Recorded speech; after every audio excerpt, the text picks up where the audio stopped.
안녕하세요. 제가 지금까지는 이자와 배당이 꾸준하게 나오는 금융상품들을 소개를 많이 드렸잖아요. 그래서 제가 이제 이런 것들을 앞으로도 꾸준히 설명을 드리긴 할 텐데, 그 전에 이렇게 이자와 배당이 꾸준히 나오는 이런 상품들은 어느 계좌에 넣고 활용을 해야 가장 절세 효과가 뛰어나고 더 많은 수익을 받을 수 있을까요? 제가 오늘 그런 것들을 궁금해 하시는 분이 많아서 제가 오늘 그런 것 위주로 준비를 좀 해봤어요. 절세 효과가 있는 계좌 3가지를 들고 왔어요.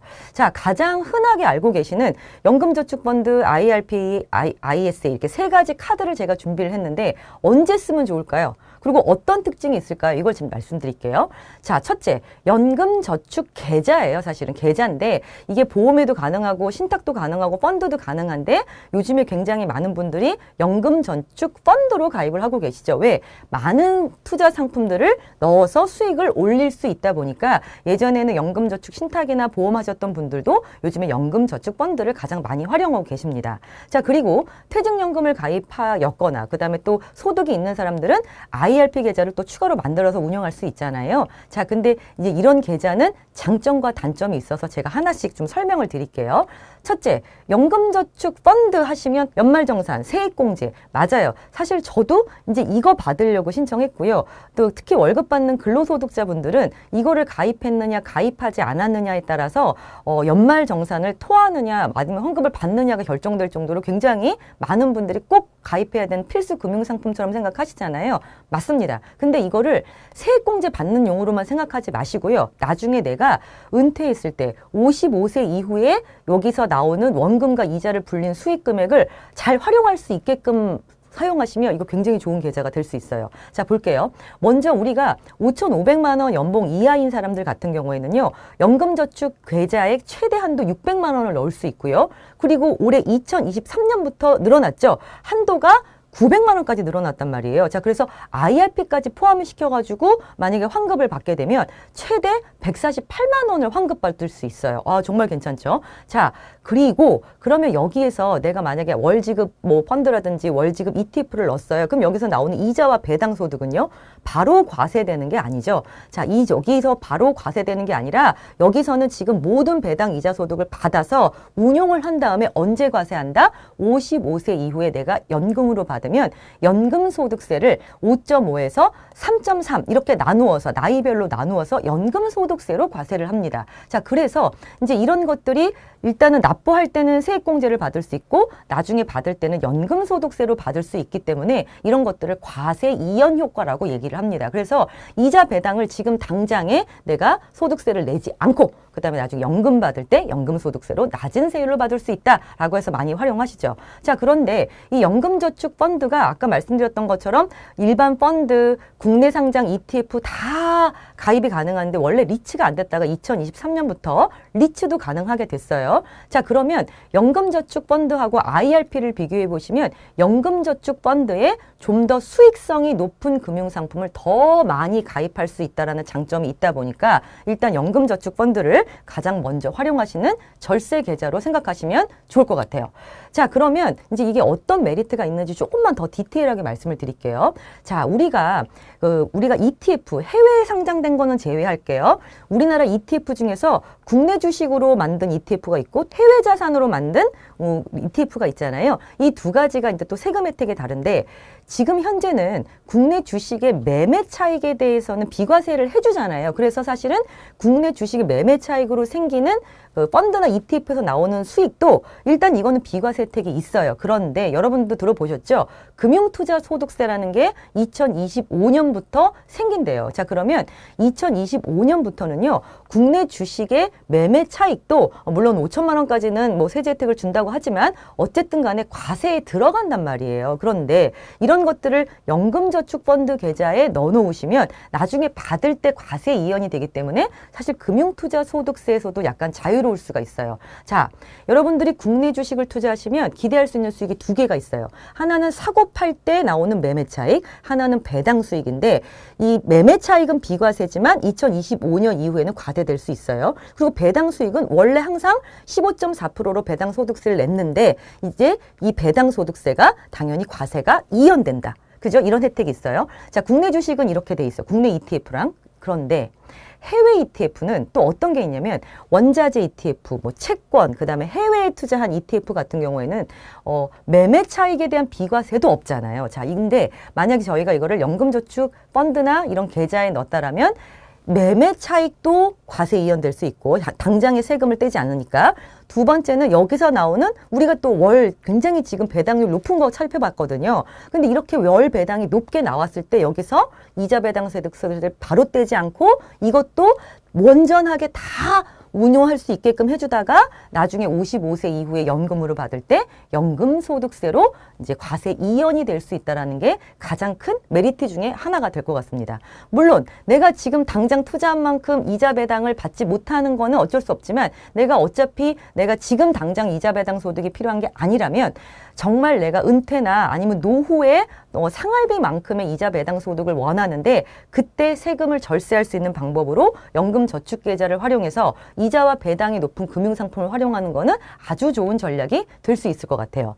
자, 그러면 600만 원까지 한도를 다 채웠어요. 그리고 난 다음에 올해부터 900만 원까지 한도가 늘어났잖아요. 그러니까 사람들이 당연히 IRP 계좌도 이제 활용을 이제 적극적으로 모색하기 시작합니다. 자, 근데 IRP 계좌는요, 이제 두 가지를 생각해 주시면 좋을 것 같아요. 뭐냐면 퇴직을 했을 때 퇴직금은 반드시 IRP를 거쳐서 받게끔 돼 있단 말이에요. 자, 이럴 때 쓰는 퇴직금 운용계좌가 있고 아까 또 우리가 세액공제나 연말정산 때 쓰기 위한 개인형 퇴직연금으로 쓰는 계좌 두 가지가 있는데 이 중에서 제가 하나하나 말씀을 드리면 일단 요즘은 퇴직금을 바로 일시금으로 수령하지 않고 IRP에 넣었다가 55세에 수령하게 되잖아요. 그럴 때는 원래 퇴직금에서도 퇴직소득세를 납부를 해야 돼요. 그런데 사실 이렇게 IRP라든지 이런 데 세제 혜택을 주는 이유가 뭐예요? 네, 연금으로 나누어서 받으라고. 노후 생활을 좀 더 준비를 더 잘하기 위해서 이런 세제 혜택을 주는 거다 보니까 퇴직금을 IRP에 놓고 나중에 받을 때 일시금으로 수령하지 않으시잖아요. 일시금으로 수령하지 않으면 퇴직소득세를 30% 감면을 해줍니다. 10년 동안. 근데 10년을 만약에 넘어서까지 길게 받으면요. 초과 수령 기간에 대해서는 40%까지 감면을 해줍니다. 자, 그래서 일단은 퇴직소득세, 퇴직금을 넣은 IRP 계좌도 한 번에 수령하지 않고 연금으로 수령하게 되면 맥스 30에서 40%까지 퇴직소득세를 절세할 수 있다. 감면해 줄 수 있다. 이것도 굉장히 큰 지금 절세 혜택을 볼 수 있는 방법 중에 하나죠. 자, 그러면 우리가 지금 일반적으로 쓰는 개인형 퇴직연금 같은 경우에는요. 만약에 600을 연금저축펀드에 넣고 나머지 300을 개인형 IRP에 넣으면 최대 900만 원까지 풀로 지금 그 세제 혜택, 세액공제 혜택을 받을 수가 있거든요. 자, 그런데 개인형 IRP는 연금저축펀드에 비해서 약간 좀 보수적으로 운영하라는 뜻에서 연금저축펀드보다는 안전형 자산을 반드시 30% 이상을 포함시키게끔 되어 있어요. 그래서 이렇게 활용하는 그 활용성을 좀 비교를 해보시면 IRP보다는 연금저축펀드가 좀 더 공격적이고 수익을 많이 낼 수 있는 금융자산을 포함할 수 있고요. IRP는 좀 더 안전하게 노후자산을 운영해야 되기 때문에 30% 정도는 반드시 안전형 자산에 넣어야 되고 그 다음에 파생상품, 원자재 이렇게 뭐 레버리지를 쓴다든지 파생상품명부로 만든 선물형 ETF 이런 것들은 IRP에서 투자가 안 됩니다. 자, 그래서 이런 특징을 보시고 투자하시면 좋을 것 같은데 세제 혜택, 연말정산 혜택은 900만 원까지지만 사실 납입할 수 있는 최대 한도는 1,800만 원까지 납입을 할 수가 있어요. 그러면 이제 다들 굳이 내가 1,800만 원까지 납입을 해야 돼? 돈이 없는 분들도 당연히 있고 뭐 힘들어서 못 하시는 분은 당연히 있겠지만 여유가 있는 분들조차도 아니 내가 굳이 내가 뭐 세액공제 받을 수도 없는 금액을 왜 1,800만 원까지 납입을 해야 되지? 라고 생각하시겠지만 1,800만 원까지 풀로 납입하게 되는 경우에는 아까 말씀드렸던 과세 이연 효과를 볼 수 있어요. 예를 들어서 월 지급 배당 막 7% 받고 8% 9% 받는 거 지금 받으면 15.4% 이자 배당 소득세 다 떼가지만 이 1,800만 원 한도 내에서 이 IRP 계좌를 활용해서 여기에다가 월 지급과 이자가 많이 나오는 상품들을 갖다 놓잖아요. 그럼 당장 세금을 떼지 않아요. 언제? 나중에 55세 이후에 연금을 받을 때 연금소득세로 뗍니다. 자, 그래서 어떻게 활용하시냐면 내가 만약에 원금으로 받을 수도 있지만 갑자기 돈이 필요해서 돈을 중간에 쓸 수도 있잖아요. 그러면 내가 세액공제를 받지 않았던 부분은 인출하는데 그게 디메리시 없기 때문에 일부러 1,800만 원 한도까지 꽉꽉 채워서 이 계좌를 운용하시는 분들도 있다. 이것도 제가 볼 때는 여유가 있는 분들이라면 굉장히 괜찮은 방법이라고 저는 생각하고 있습니다. 자, 그래서 일단은 여러분들께서 그래도 연금소득세가 좀 그렇지 않냐라고 생각하실 수도 있겠지만 연금소득세도요. 이게 나이가 들어서 그 더 뒤늦게 받게 되면 소득세율 구간도 점점 낮아져요. 그래서 세액공제를 지금 받은 금액을 쓰시면 모르겠지만 만약 받은 금액을 재투자하시잖아요. 그러면 나중에 연금소득세를 낸다 하더라도 지금 세액공제 받고 재투자한 금액이 훨씬 나중에 더 유리할 수 있기 때문에 일단 나라에서 주는 세액공제 혜택은 100% 활용하시는 게 가장 좋은 팁인 것 같아요. 자, 그리고 나는 55세까지는 나 그때까지 너무 길다. 나 일단 좀 목돈을 좀 만들고 싶은데 목돈을 만든데도 나는 좀 세제 혜택을 좀 보고 싶다. 사실 지금 우리나라에 세제 혜택을 주는 금융상품이 너무 많이 없어졌어요. 그죠? 옛날 뭐 비과세 상품 되게 많았는데 지금은 거의 없고요. 그나마 하나 남겨놓은 게 개인 종합자산관리 계좌, 인디비주얼 세이빙 어카운트라고 한 ISA입니다. 이거 예전에 캠페인 엄청나게 많이 했던 거 기억나시죠? 이게 세 가지가 있어요. 일임형, 신탁형, 중개형이 있는데 저는 개인적으로는 사실 중개형을 굉장히 많이 선호하는 편입니다. 왜? 가입할 수 있는 금융상품의 종류가 너무 많죠. 더 버라이어티해요. 그러니까 보통 여러분들이 금융상품을 가입하실 때 수익성, 유동성, 안정성 이 세 가지를 반드시 고려해 보셔야 되는데 이 세 가지가 비슷하다고 한다면 저는 당연히 수익성을 좀 더 낼 수 있는 자산을 많이 편입하게 해주는 게 저는 더 좋거든요. 근데 ISA 중개형은 증권회사에서 가입을 하시는 건데 주식을 편입해도 돼요. 다른 거하고 틀리죠. 연금저축하고 IRP는 주식은 안 되는데요. ISA는 국내 주식을 포함시킬 수 있어요. 해외 주식 안 됩니다. 자, 그리고 이제 아까 얘기했던 펀드, ETF, 리츠 당연히 되고요. 채권도 되고 신기한 건 ELS도 가입이 된다는 거예요. 자, 그러면 굉장히 많은 금융상품을 넣을 수 있고 그리고 가입 조건이 아까는 사실 소득이 있는 사람이 세액공제 혜택을 받는 거잖아요. 근데 ISN은요. 가입 조건이 더 넓어요. 그래서 소득이 없고 만 19세가 넘으면 누구든지 가입이 가능하고요. 만약에 그 수익이 200만 원까지는 완벽하게 비과세인데 만약에 연봉, 소득이 5천만 원 이하인 분들은 서민형으로 만들 수 있거든요. 서민형 ISN은 400만 원까지 비과세되고요. 또 만약에 넘었어. 수익이 너무 많이 났어. 월 이자하고 배당이.